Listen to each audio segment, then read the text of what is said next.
My name is Dennis King, and I'm in long-term recovery. It means I haven't had a drink or a drug since May 7th, 2011.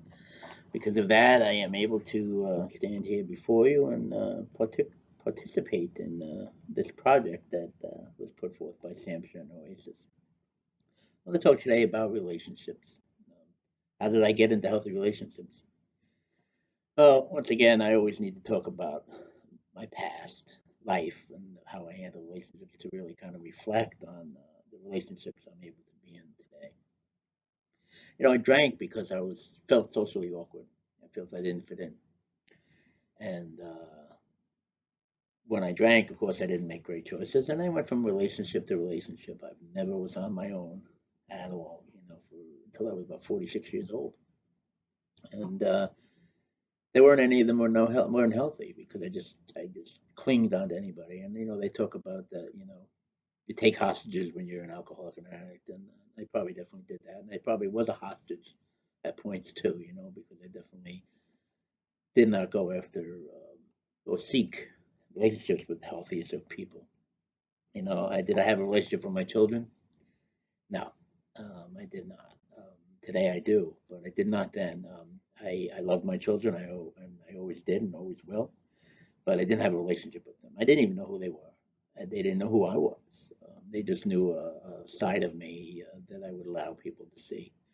And healthy relationships was something that I was not in at all. I didn't have healthy relationships with my brothers and sisters. It was all about based on wants and needs. More wants than needs. And then getting into sobriety, first thing they tell you when you get into sobriety is don't get in a relationship, don't get in a relationship for a year, don't get in a relationship. Relationships are bad.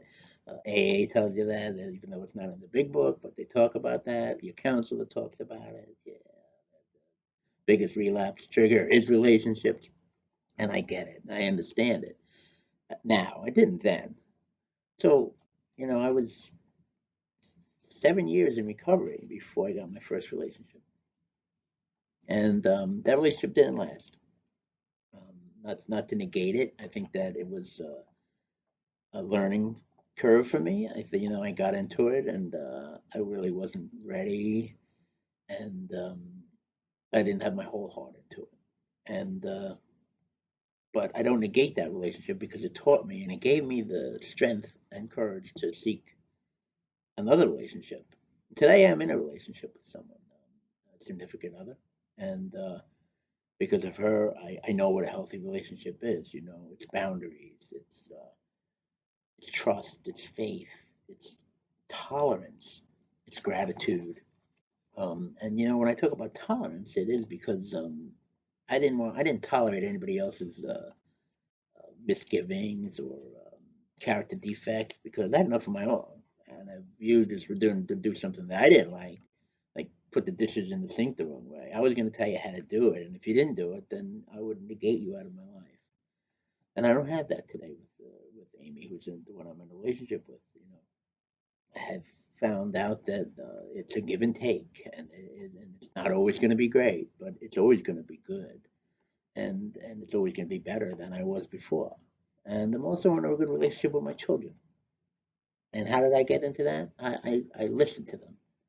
I pay attention to them. I treat them as people, not as objects. Even though, when children are younger, we got to treat them like objects to teach them things. But I don't treat them like that today. Let them have a say in their life. And we talk about things. And they come to me honestly and openly.